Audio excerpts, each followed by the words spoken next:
MBC 일요 소설 나병 특집 SF 시리즈 제1탄 서기 2001년.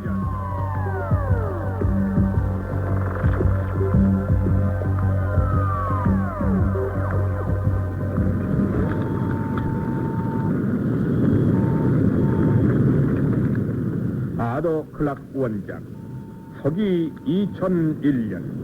이상화 극본, 고장석 연출.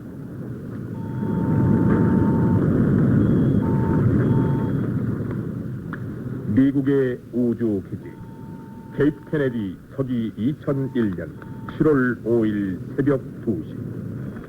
온 천지가 고요히 어둠에 묻혀있는 한밤중이었건만 대형 우주 연락선 오리온 3호가 우주를 향해 발진할 준비를 갖추고 있었다. 승객은 단 한 사람, 미국 우주항공협회 회장인 프로이드 박사였다.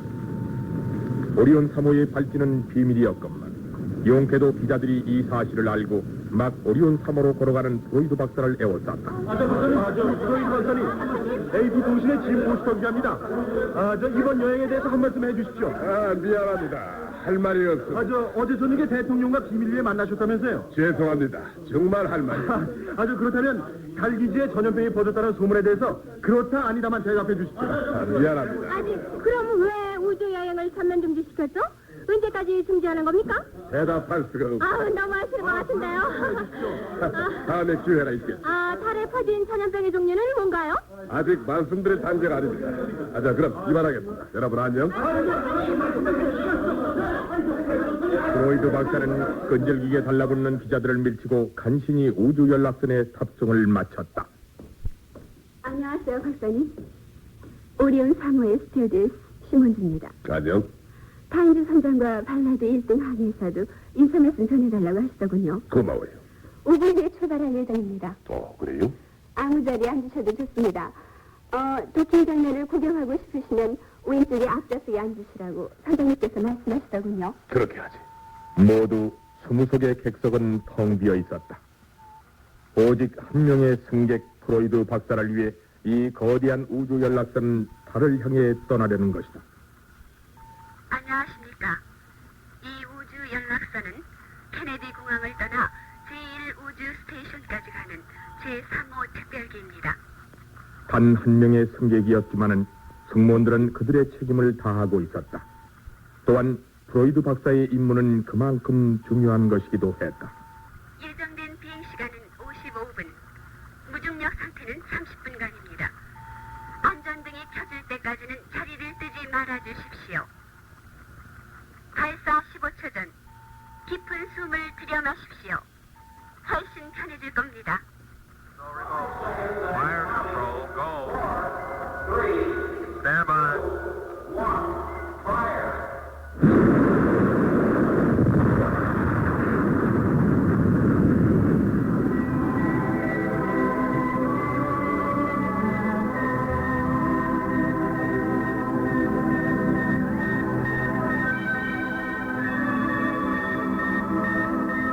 발사는 순조로웠다.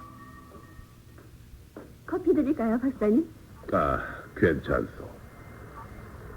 박사님. 응? 한 가지 여쭤봐도 괜찮겠어요? 뭔데?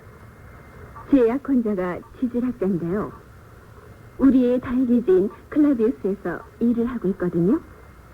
근데 벌써 일주일째 아무 소식이 없어요. 그거 안 됐구만. 기지에서 멀리 떨어져 나가 있는 곳이기 때문에 미처 연락을 못했겠지. 뭔가 사건이 일어날 것 같다고 저한테 말한 적이 있어요. 근데 그 후 소문을 듣고 제가 얼마나 놀랐는지 아세요? 달에 전염병이 퍼졌다는 소문이 중요한가요, 박사님? 하나도 걱정할 거 없어요. 지난 98년에도 돌연변이 바이러스 독감 때문에 소란을 건 적 있지 않소? 그때도 죽은 사람은 없었어요. 지금도 마찬가지지. 고맙습니다, 박사님. 보고서들을 검토하고 계신 것 같은데 방해해서 죄송합니다. 아니, 괜찮아요. 지구를 출발한 지 약 45분 후에 우주 연락선은 제1우주정거장에 무사히 도착해서 도킹을 시작했다. 우주 연락선이 정거장에 닿는 소리가 낮게 들려왔다. 이어서 압력을 조절하는 공기 소리가 났다. 잠시 후 우주 연락선의 문이 열리며 한 남자가 다가왔다. 프로이드 박사님, 만나뵈서 반갑습니다. 우주 스테이션의 보안 요원인 닉 밀러입니다. 우주 연락선을 갈아타시는 동안 제가 안내하겠습니다. 아, 고맙소. 자, 나가시죠. 우주 정거장의 라운지는 지난번에 방문했을 때와 또 달랐다. 그때는 식당과 우체국밖에 없었으나 지금은 이발소, 약국, 극장, 기념품 판매소까지 생겨났다. 필요하신 게 있으면 지금 말씀하시죠. 30분 후에 승선할 예정이니까요. 블랙커피를 한 잔 마시고 싶은데 지구에 전화도 걸어야 하고. 알겠습니다. 커피를 가져오겠습니다. 전화는 저쪽에 있습니다. 전화 박스는 울타리 옆에 예쁘게 설치돼 있었다. 울타리에는 미국 관할 구역 출입구, 소련 관할 구역 출입구라고 쓴 두 개의 문이 있었다. 막 전화를 걸려던 프로이드 박사는 소련 관할 구역에서 소련 과학원 회원인 드미트리가 나오는 걸 보고 급히 몸을 숨기려 했으나 드미트리는 벌써 그를 향해 다가오고 있었다. 야, 프로이. 골치 아프게 됐구만.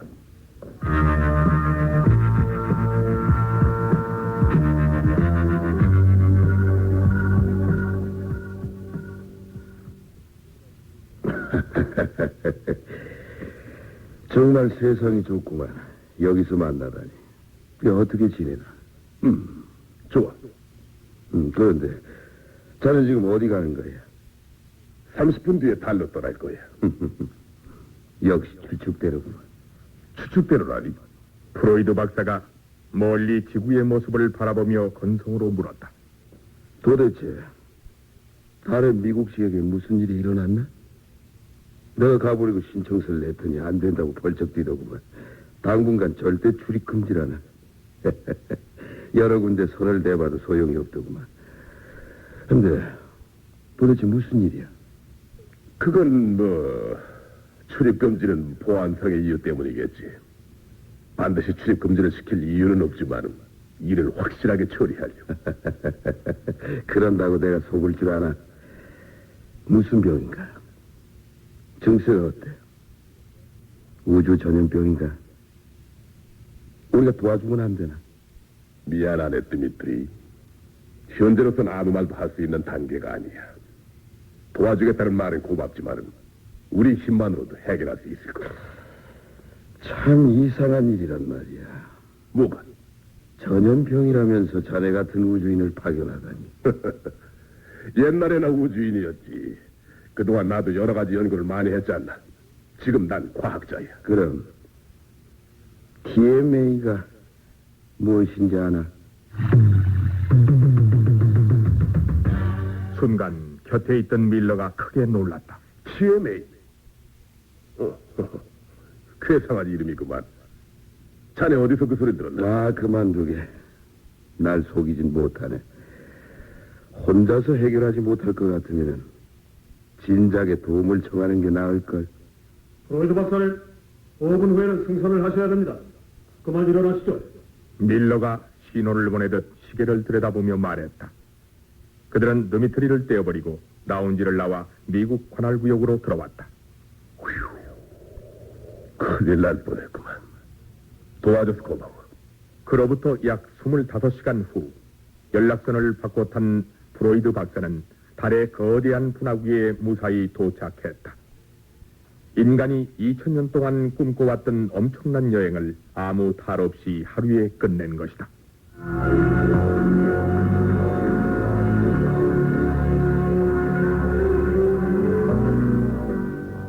프로이드 박사, 이곳에 오신 걸 진심으로 환영합니다. 여행하시는데 혹시 불편한 점은 없으셨습니까? 아주 편하게 왔습니다. 승무원들도 무척 친절하더군요. 좀 쉬셨다가 클라비우스 기지로 모시고 갔으면 좋겠습니다만 워낙 중요한 일이라서 괜찮습니다, 랄프 박사. 곧 가보도록 하죠. 직접 가보시기 전에 미리 말씀을 드릴 게 한 가지 있습니다. 뭔가요? 뭐라 그럴까요? 직원들의 사기 문제라고나 할까. 그래요? 아직은 심각하지 않습니다만 앞으로가 걱정입니다. 보도관저 때문이군요. 그렇습니다. 직원들의 불평 불만이 커지고 있습니다. 달에 미국 지역에 전염병이 퍼졌다는 소문만 내놓고 보도 관절을 해버린 바람에 지구에 있는 가족들이 여기 직원들이 전염병으로 죽은 걸로 알고 있다고 하지 않습니까? 미안합니다. 그거밖엔 적당한 거짓말이 없었습니다. 그런 위장 전술이 일단 효과는 있었습니다. 여기 오다가 우주정거장에서 소련 과학자 드미트리를 만났는데 전혀 모르고 있더구만. 그렇지 않습니다. 드미트리는 DMA라는 말을 알고 있을 겁니다. 정보가 새나가고 있다는 증거지요. 아무튼 그게 뭔지 빨리 판명을 해야 되겠습니다. 그 때문에 프로이드 박사께서 여기까지 오신 거 아닙니까? 달버스가 준비된 모양입니다. 단 1분이라도 빨리 가봐야겠습니다. 그렇다면 미국의 달기지에 전염병이 발생했다는 얘기는 위장 전술이었단 말인가? TMA, 이것은 또 과연 무엇인가?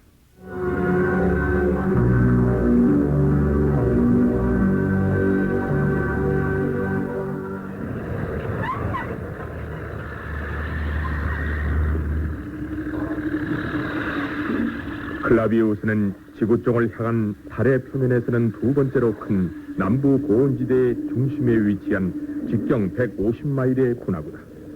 이곳에는 지구에서 특수 훈련을 받은 미국의 과학자, 기술자 1,700여 명이 근무를 하고 있었다.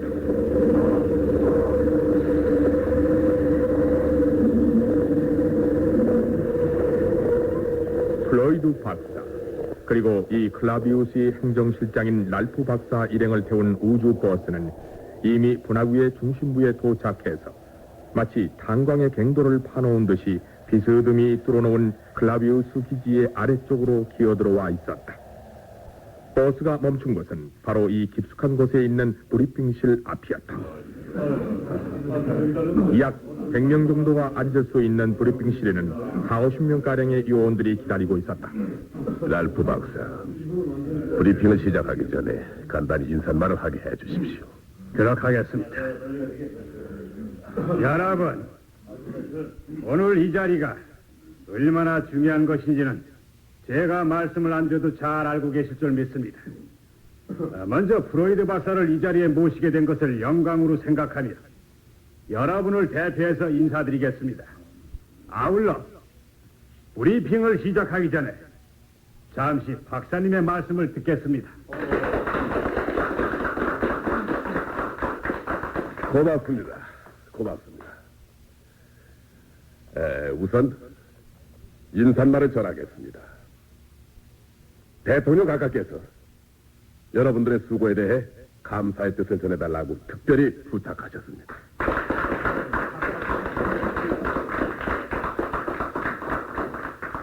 저는 여러분들이 현재 실시되고 있는 보도 관제를 해제하고 비밀을 공포하기를 학수고대하고 있다고 들었습니다.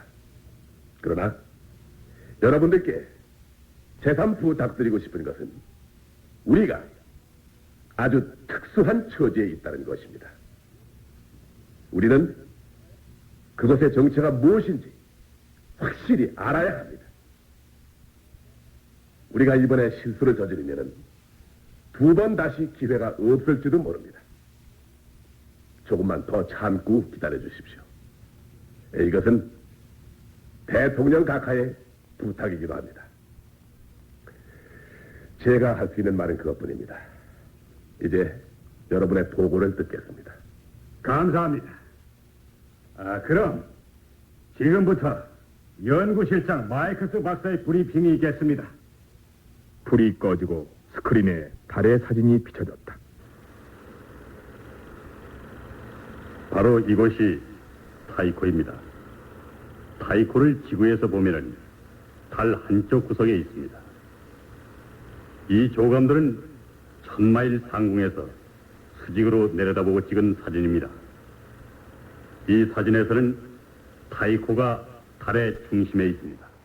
마이클스 박사는 숨을 한 번 돌린 뒤에 설명을 계속했다.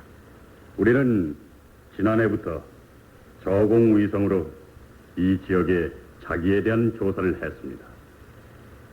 이 조사는 지난달에야 겨우 끝낼 수가 있었습니다마는 이것이 바로 그 결과입니다. 이 지도가 바로 의문의 시초이기도 합니다. 스크린에 또 다른 지도가 비쳤다. 그것은 자기 등심, 즉 자력이 강하고 약한 곳을 마치 기압고를 나타내는 청기도처럼 나타낸 것인데, 한 곳은 흡사 나무의 옹이처럼 밀집돼서 대단히 강력한 자장을 띄우고 있는 곳임을 알려주고 있었다. 그 밑에 타이코 자기 이상지대라는 말의 머리글자인 TMA가 적혀 있었고 급비 도장이 찍혀 있었다.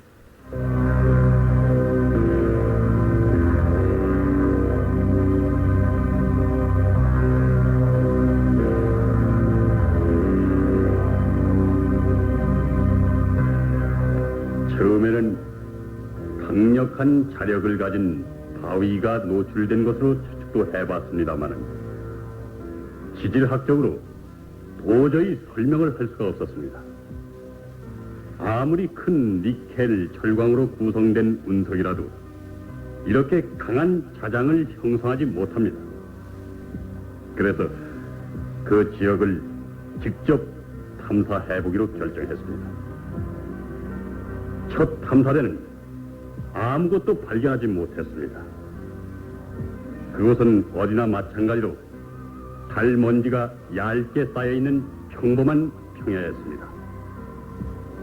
탐사대는 땅속에서 샘플을 파내기 위해 자장의 중심이 되는 곳에 드릴을 박았습니다.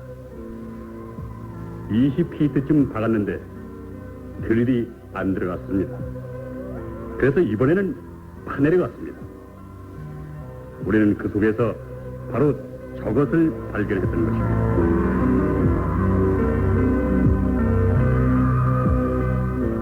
스크린에 비친 물체는 높이 10피트, 넓이 5피트쯤의 평판으로 새까만 물질이었다. 프로이드 박사는 거대한 무덤의 비석 같다고 생각했다.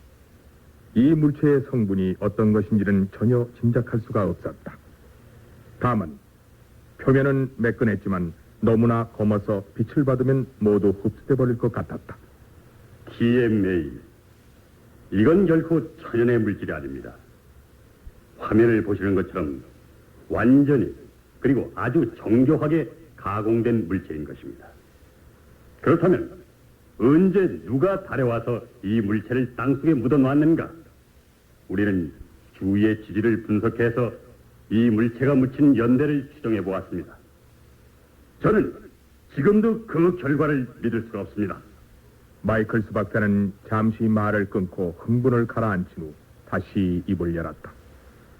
프로이드 박사님, 나 그리고 내 동료들의 명예를 걸고 말씀을 드리겠습니다. TMA는 인간의 것이 아닙니다. 왜냐하면 이것이 묻혔을 때는 인간이 존재하지도 않았기 때문입니다. 이 물체는 무려 300만 년 전에 묻힌 것입니다. 그러니까 우리는 지금 지구의 바깥, 즉 외계 문명 세계의 첫 증거물을 보고 있는 것입니다.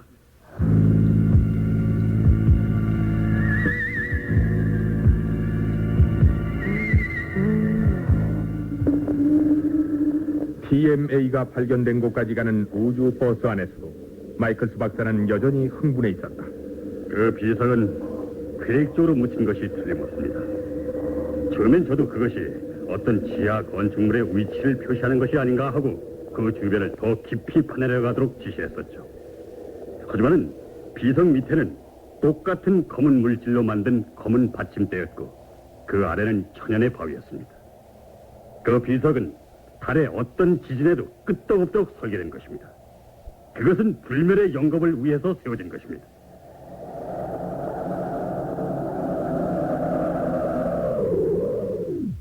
(300만 년) 전이라니. 300만 년 전. 과연 300만 년 전에 외계인이 달에 와서 이 비석을 묻고 간 것이라면 그들은 왜, 무엇 때문에 이것을 세웠으며 또 20피트 땅속에다 이것을 묻었을까? 프로이드 박사가 도착하자 요원들이 비밀을 유지하기 위해 검은 비석을 덮어놓았던 천막들을 걷어내기 시작했다. DMA. 이것의 비결이 아무것도 밝혀지지 않고 영원한 미스테리로 남다 하더라도 인간은 우주의 외로운 생물체가 아니라는 사실은 확인이 된 셈이야.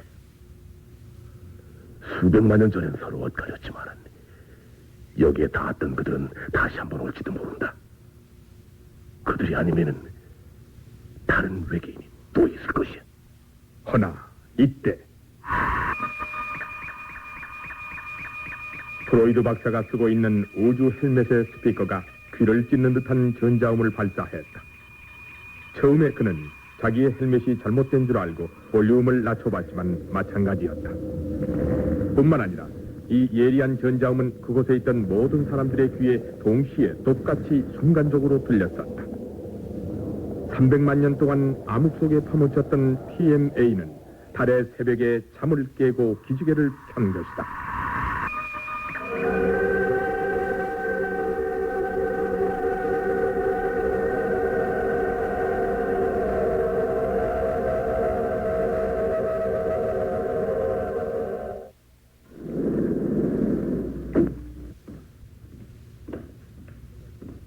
어서 오시오. 그것은 프로이드 박사가 지구로 돌아온 지 며칠 안 돼서의 일이었다. 프로이드 박사님, 넌 왜? 무슨 일이 있어? 좀 이상한 현상이 일어났습니다. 이상한 현상이라니. 모니터 79호와 오비터 15호가 똑같이 이상한 반응을 보내왔습니다. 모니터 79호는 화성에서 1억 마일 떨어진 곳, 즉 화성과 목성의 궤도 사이와 그 근처에 흩어져 있는 운석의 무리인 소행성의 궤도를 돌고 있는 우주 탐색기로서 우주에서 벌어지는 아주 하찮은 일까지도 끈기 있게 관찰해서 지구에 보고하고 있었다. 또한 오비터 15호는 화성 궤도를 돌면서 화성에 관한 정보를 수집하고 있었다.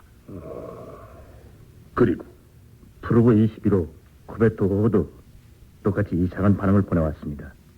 이상한 반응이라니. 정말 우연의 일치치고는 너무나 이상하게 이 4개의 우주 탐색기들이 똑같은 정보를 보내온 것입니다. 어떤 정보야 도대체? 무언가 이상한 물체가 지난 24시간 동안 태행전을 지나갔다는 것입니다. 바로 이것입니다, 박사님. 그것은 컴퓨터가 그려낸 넉 장의 행성 위치도였다.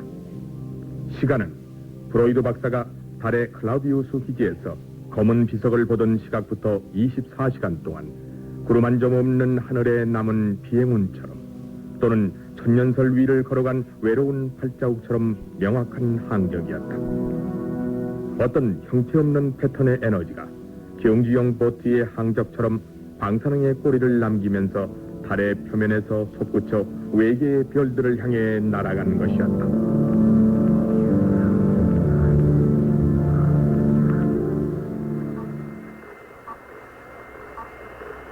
그로부터 약 2년 후 우주선 디스커버리호는 예정한 대로 그리고 세상에 널리 알려진 대로 목성을 향해 항진을 계속하고 있었다. 그러나 디스커버리호는 속도를 줄이지 않고 목성의 궤도를 뚫고 지나갈 것이다.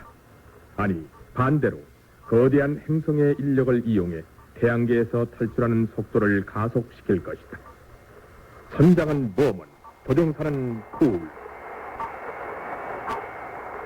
참 이상한 일이군. 글쎄 말이야, 소문은 목성까지 간다고 해놓고 목성을 지나쳐도 토성까지 곧바로 가라니. 되돌아오지 못하는 우주선. 과연 5년 뒤에 구조대가 우리를 구하러 올까? 믿어야지. 펼 수 있나? 스스로 자기 몸을 냉동시켜가지고 5년 동안 토성의 궤도를 만들고 있으라니. 저기 보라고. 냉동 창고에 있는 3명의 우주인. 난 저 친구들의 얼굴을 볼 때마다 괜히 불안한 생각이 들거든. 실로 그것은 웅대하고도 대담한 계획이었다. 디스커버리호는 지구로 귀환하지 못한다. 토성의 궤도에까지 진입하면 그들은 냉동인간이 돼서 5년 후 구조대가 올 때까지 기다리고 있어야 하는 것이다. 또 하나, 현재 디스커버리호 안에는 2사람 이외에도 3명의 우주인이 냉동되어 있다. 모몬과 폴은 토성의 궤도에 도착하는 즉시 이들을 깨우고 자기들이 냉동되어 임무를 초대한다는 계획인 것이다. 그리고 또 하나, 디스커버리호 안에는 우주인이 또 한 명 있다. 그는 인간이 아니다. 컴퓨터다. 그러나 엄청난 정보와 함께 그는 인간과 대화할 수도 있고 어느 한계만큼은 사고 능력이 있는 초고성능 컴퓨터. 말하자면 컴퓨터 로봇이다. 이름은 할.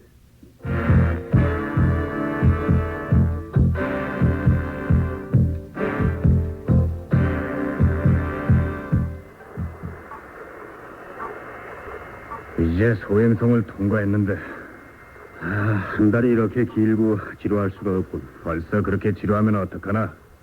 목성까지는 아직도 3개월은 더 항해를 해야 되는데 여기서부터 목성까지는 망망대해를 달리는 정말 외로운 항해야.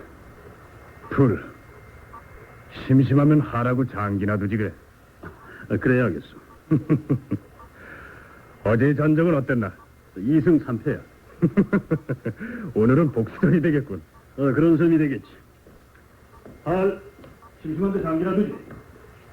원칙대로 하자면은 컴퓨터와 인간이 장기를 두면 컴퓨터가 모두 이긴다. 하지만 할은 적당히 이기고 적당히 지게끔 프로그래밍이 돼 있었다. 3개월간은 정말 길고 지루한 나날이었다. 허나 우주에서도 변함없이 시간은 흐르는 것이다. 이윽고 그들은 지구의 11배나 된다는 거대한 목성에 접근을 하게 된다. 지구의 통신이 꺼지고 있습니다. 우리는 처음으로 전자휘절 지역에 들어서고 있습니다. 목성의 거대한 몸체에 태양이 가린 것이다. 목성은 그들의 머리 위에서 우주의 하늘을 가리기 시작했다. 드디어 저 위 목성의 지평선에 빗줄기가 보였다. 그들은 목성의 그림자 속에서 벗어나 태양 쪽으로 나가고 있었다. 방금 지루와 통신 연락이 재개됐습니다. 목성까지 우리의 항해 시간은 정확히 167일 5시간 11분입니다. 폴, 캡슐 준비됐나? 2개 모두 준비됐어. 여기가 낙하시키기 가장 좋은 지점이야.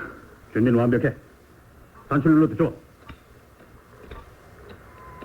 그들은 온갖 실험 장치와 탐사 장치가 들어있는 2개의 캡슐을 목성을 향해 떨어뜨렸다. 첫 번째 캡슐은 실패야. 목성의 대기권과의 마찰열에 완전히 타버렸어. 망원경을 잘 들여다봐. 2번째 것은? 성공이야. 그럼 됐군. 이제 우리 할 일은 다 끝난 게 아닌가? 앞으로 우리가 냉동될 종착지까지는 5억 마일. 거기까지 지구와 교신하면 무사히 가는 일도 우리가 할 일이지.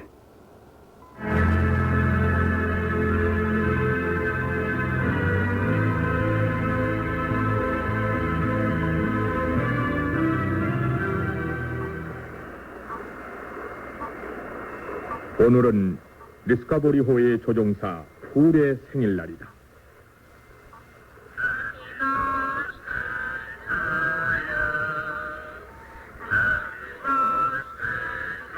해피버스데이를 합창하는 노랫소리가 지구로부터 7억 마일의 우주 공간을 빛의 속도로 날아와 우주선 안에 컨트롤덱 앞 스크린에 멎었다.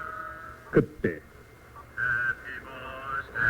생일잔치를 방해해서 미안합니다. 문제가 생겼습니다. 뭔가 할. 지구와 통신을 유지하는데 애를 먹고 있습니다. A35 유니트가 제대로 작동을 안 합니다.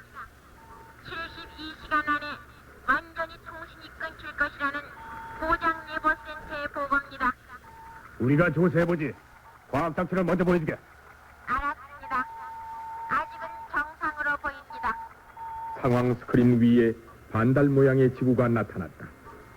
별이 거의 없는 원경이어서 지구가 유난히 밝게 빛나고 있었다. 모모는 우주선의 안테나가 정확히 지구 방향을 향하고 있는가를 확인하기 위해 상황 스크린에 있는 십자선을 조정해 보았다. 아무런 이상도 없었다. 안테나는 정확히 지구를 향하고 있었다. 이상하군, 할. 어디가 고장인지 알아냈나? 가끔씩이어서 어디가 나빠졌는지 알아낼 수가 없습니다. 하지만 A35 유니트인 것만은 틀림없습니다. 어떤 조치를 취한다고 생각하나? 가장 좋은 방법은 유니트를 통째로 스페어와 바꾸는 것입니다. 그러면 체크하기 쉽습니다. 알았네. 청사진을 보여주게. 정보가 상황 스크린에 나타났다. 모모는 한참 동안 회로를 조사해 보다가 입을 열었다. 할. 미리 말해줘야지. 이건 우주선 밖에 나가야만 고칠 수 있는 부분이잖아. 미안합니다.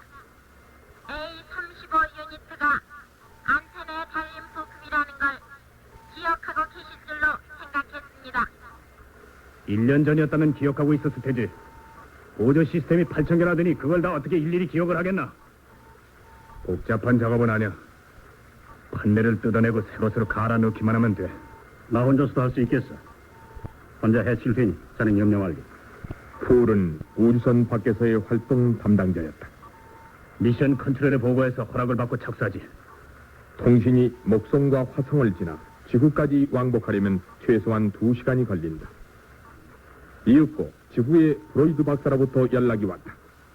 A35 유니트의 교환 작업을 승인한다. 지구에서도 고장난 유니트를 교체하는 도입 과정을 진행 중이다.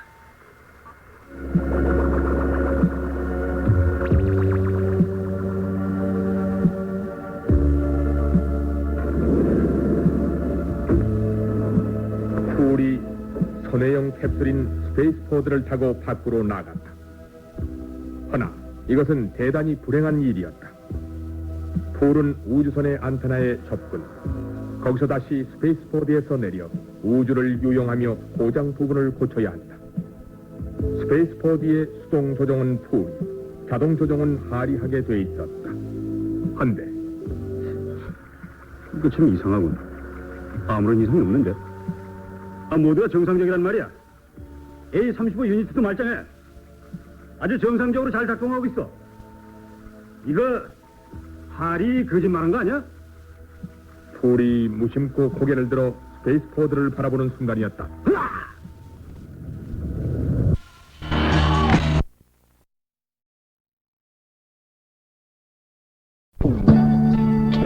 비탈길을 굴러떨어지는 자동차처럼 그를 향해 돌진해오고 있지 않는가.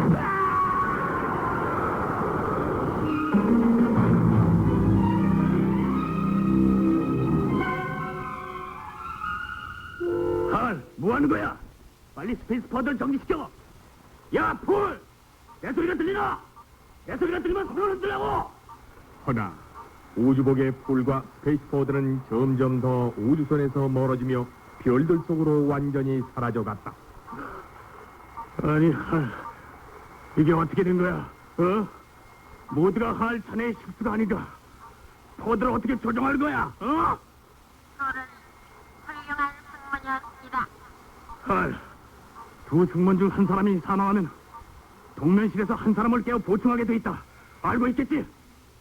세 사람의 우주인이 동면하고 있는 동면실을 자동과 수동 두 가지 방법으로 조정해서 우주인들을 깨울 수 있게 돼 있는데 그건 모두 할의 임무였다. 동면실 수동 조정 장치를 나한테 넘겨주게. 전부 깨워야 한다. 전부라고 했으니까 그렇다. 한 사람만 깨어서 보충하면 되는 걸로 알고 있습니다. 나머지 두 사람은 앞으로 112일간 동면에서 깨어나면 안 됩니다. 나도 규정을 알고 있다. 하지만 전부 깨우고 싶다. 그들을 꼭 깨울 필요가 있다고 생각하십니까? 우리 둘이서도 충분히 임무를 해낼 수 있다고 보는데요. 할, 내 명령을 거부하는 건가? 난 이 우주선의 선장이야. 미안합니다, 선장님. 우주선 특별 시행 규칙 가운데는 승무원이 사망하거나 임무 수행이 불가능해지면 우주선의 컴퓨터가 지휘의 책임을 진다는 조항이 있습니다. 할은 정면으로 보먼한테 도전하고 있었다. 이것은 대체 또 무슨 일인가? 컴퓨터가 인간한테 반항을 하다니.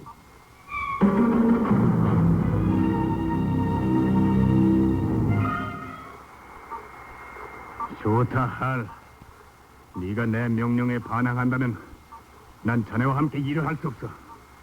자네의 동력을 모두 끊어버리겠다. 지구의 미션 컨트롤에 있는 컴퓨터가 자네 임무를 대신해 줄 거야. 보먼은 정말 화가 나서 할의 두뇌 조종 장치가 있는 곳으로 달려갔다. 허나 그보다 먼저 어이, 할! 우주선의 문을 열면 안 돼! 우주선 안이 진공 상태가 된다! 허나 때는 이미 늦었다. 우주선 안의 공기가 세차게 빠져나가며 온갖 물건들이 열려있는 우주선 문으로 빠져나갔다. 3명의 동면 우주인 역시.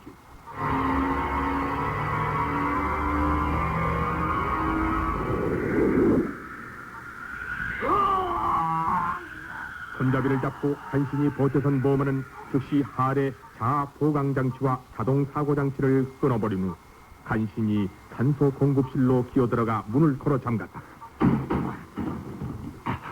반란이다. 컴퓨터가 반란을 일으킨 거야. 하지만 이미 불이 꺼진 할의 얘기를 보먼이 들을 수 있었다면 할은 이런 얘기를 했을 것이다. 난 정직과 진실의 은폐라는 양면을 놓고 괴로워한 거야. 컴퓨터인 나는 정직해야 한다. 그러나 내 머릿속에는 정직과 함께 비밀 간직이라는 솔직하지 못한 임무도 부여받았다. 난 두 가지를 함께 소화시키기에 무척이나 힘이 들었다. 결국 난 이 두 가지 때문에 미친 것이다. 미쳐서 광란을 부린 것이다. 모두 내 잘못은 아니다. 그렇다면 할이 간직한 비밀이란 또 무엇인가?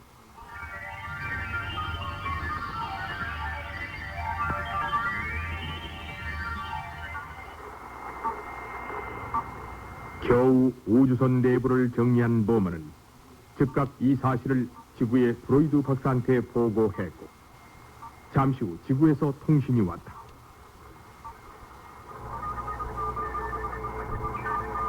보먼 선장, 어려운 난관을 극복한 당신의 용기에 대해 먼저 감사의 뜻을 전해야겠습니다. 당신은 전혀 예상도 못했던 비상사태에 직면하여 진실로 용감하게 적절한 대응 조치를 취했습니다. 우리는 하을이 잘못된 원인이 무엇인가를 알아냈습니다. 그러나 그건 이제 지나간 문제니까 나중에 다시 얘기합시다. 이제 디스커버리호는 당신 혼자뿐입니다. 때문에 가진 노력을 다해 숨겨왔던 우주의 비밀을 당신한테 알려드리겠습니다. 비밀은 당신한테조차 얘기하지 않은 탐험의 목적에 관한 것입니다.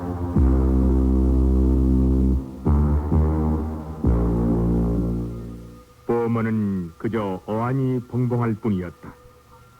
프로이드 박사의 얘기는 계속됐다. 2년 전 우리는 지구 밖 외계에 생물체가 틀림없이 있다는 증거를 달에서 발견했습니다. 무려 300만 년 전에 외계인이 달에다 설치해놓은 비석입니다. 스크린에 검은 비석의 모습이 나타났다. 그동안 이 물체가 어떤 활동을 했는지 알 수 없습니다. 그런데 발굴 뒤 이 물체가 태양 광선을 받자마자 아주 강한 전자 에너지 폭풍을 분출했습니다. 그런데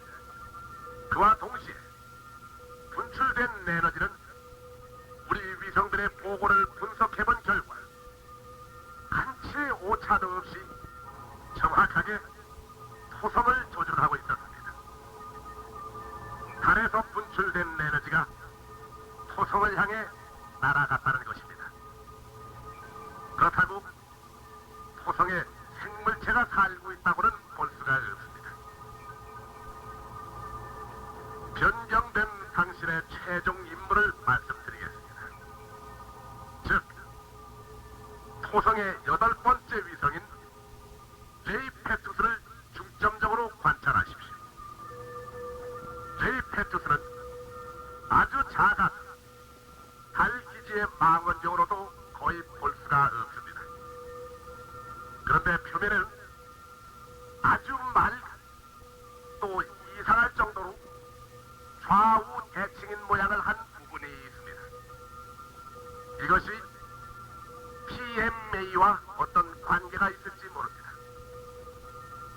나는 제이페투스가 우리를 향해 우주의 일광 관사 신호를 300만 년 동안 보내고 있는데 우리가 미개해서 그 신호를 판독하지 못한 게 아닌가 생각합니다. 이 임무는 원래 냉동 중이던 3명의 우주인이 맡을 계획이었습니다만 이제 당신 혼자서 해내야만 합니다.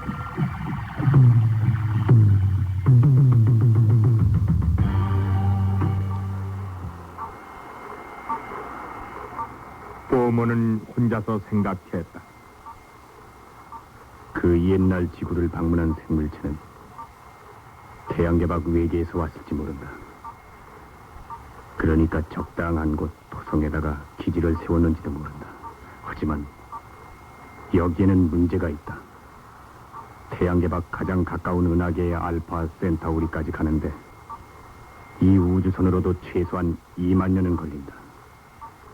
아무리 고도의 문명을 가진 외계인일지라도 빛의 속도를 능가할 수는 없다. 그런 공간을 지구까지 왔다가 돌아간다는 건 도무지 불가능한 일이다. 그렇다면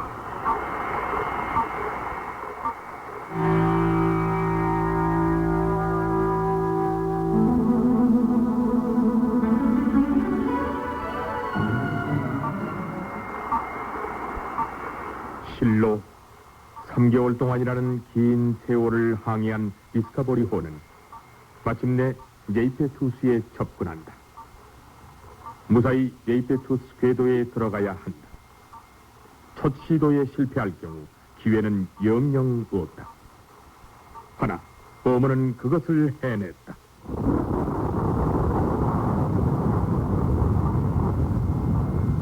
드디어 선의 궤도에 진입에 성공한 것이다. 제이페투스를 선회하는 데는 시속 800마일의 속도로 3시간이 걸릴 것이다. 디스커버리호는 위성의 위성이 된 것이다. 넌 과연 여기서 뭘 찾아낼 것인가?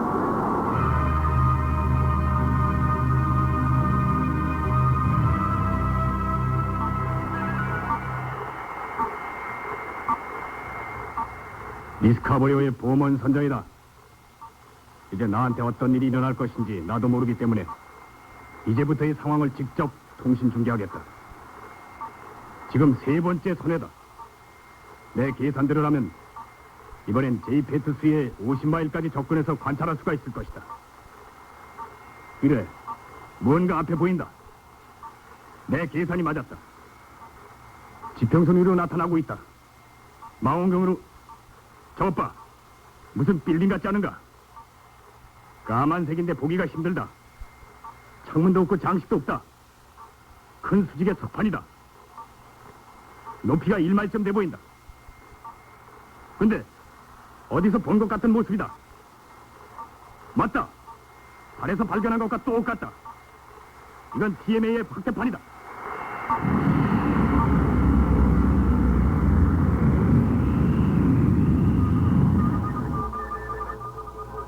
통신 중계를 계속하겠다.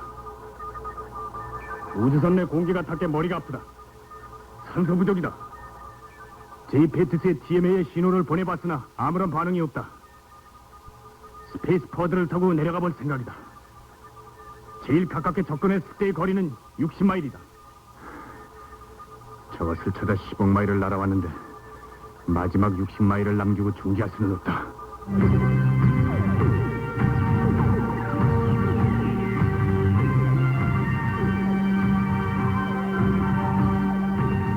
버먼이 우주선에서 포드를 타고 제이페투스까지 내려왔다가 돌아갈 수 있는 시간은 불과 30분뿐이었다.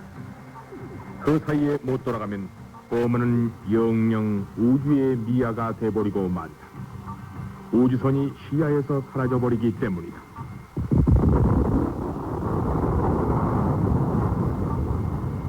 허나 버먼은 결행했다. 참으로 신기한 일이다. 이런 곳에 저런 비석이 세워져 있고 달에 있는 TMA와 에너지의 결신이 되다니. 근데 무엇 때문에 저것은 제이페투스의 표면에 있는데 달의 것은 20피트 지하에 묻혀 있었을까? 그래. 어쩌면 그것은 외계인이 우리 지구인의 지능 개발을 시험해보기 위한 것인지도 모른다.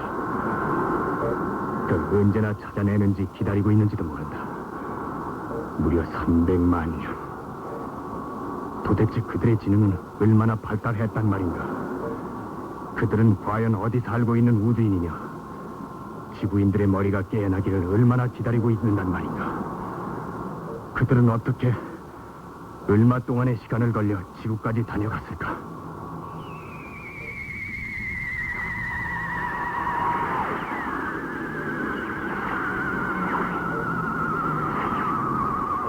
버먼은 한없는 의문에 휩싸여 밑으로 하강을 시작했다. 검은 비석의 윗부분은 넓은 반석과도 같았다. 한데 이상하다. 버먼의 포드가 거의 반석 위에 접근했을 무렵 바위처럼 단단한 넓고 단단한 직사각형이 사라져버렸다. 갑자기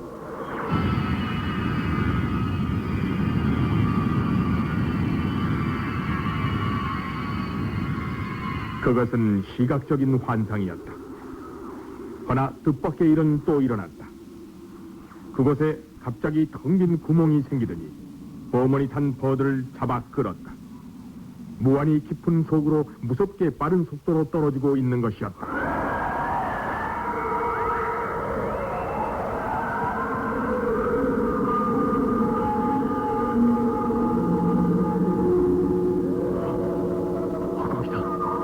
끝이 없는 허물이다. 그런데 하늘에 별들이 가득 차 있다.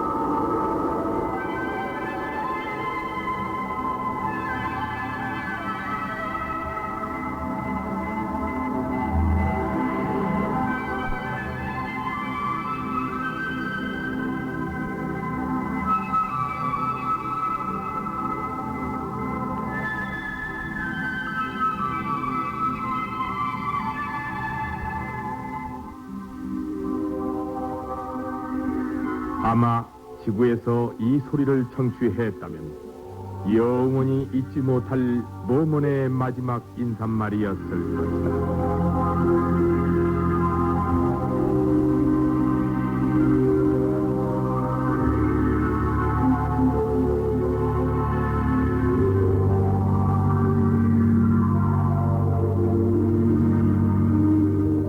버먼은 자신이 제이페투스의 구멍을 통해 중심을 통과해 밑으로 떨어진다고 느끼고 있었다.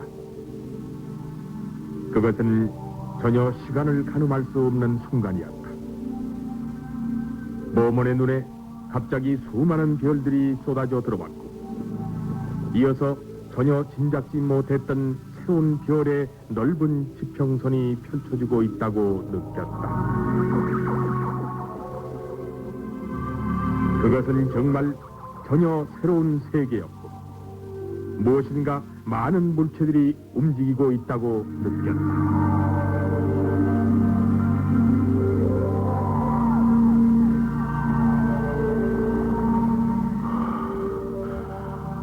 난 어느 세계에 와 있나? 꿈인가? 꿈이 아니지. 내가 통과한 이 우주의 그 구멍은 시간과 공간을 초월한 그 무엇이란 말인가?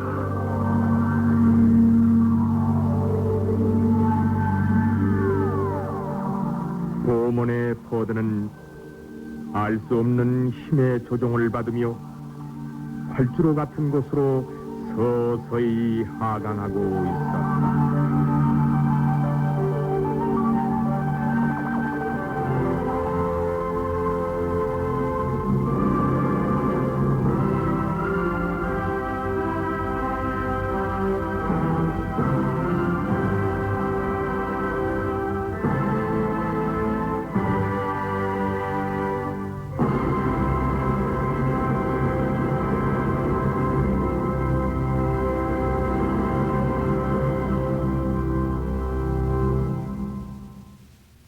출연 김기현, 윤지하, 김용식, 이성, 탁재인, 김성난, 이인성, 최상기, 이종호, 기경옥, 김순선, 해설 김현직, 그리고 음악 이춘화, 음향 김주식 차부원, 기술 윤상도.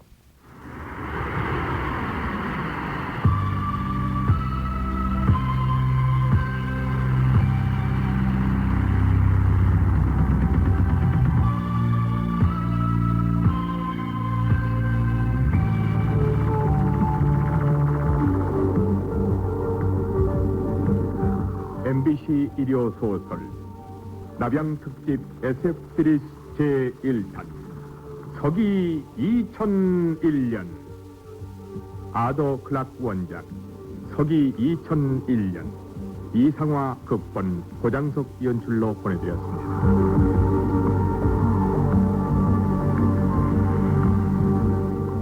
다음 주 이 시간에는 MBC 일요 소설 남양 특집 SF 시리즈 제2탄 잃어버린 지평선이 방송됩니다.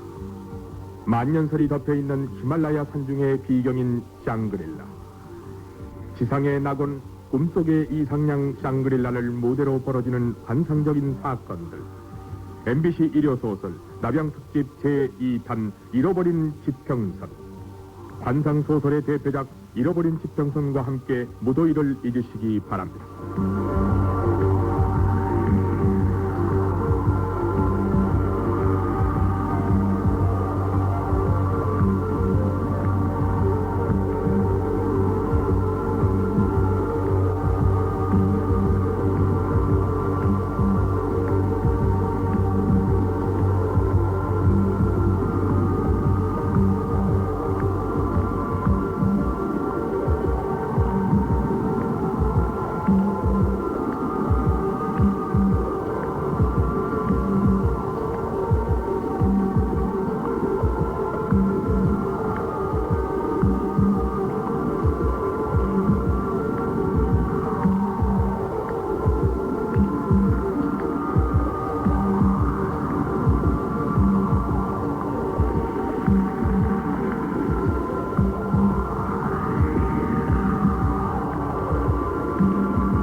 MBC 일요소설 남양특집 SF 시리즈 제2탄 잃어버린 지평선.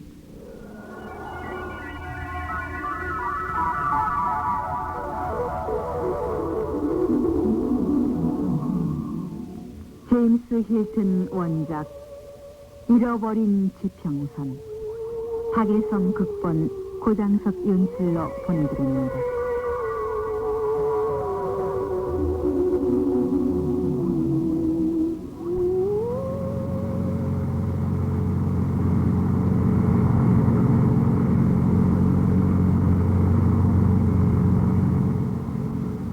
5월의 2, 3주간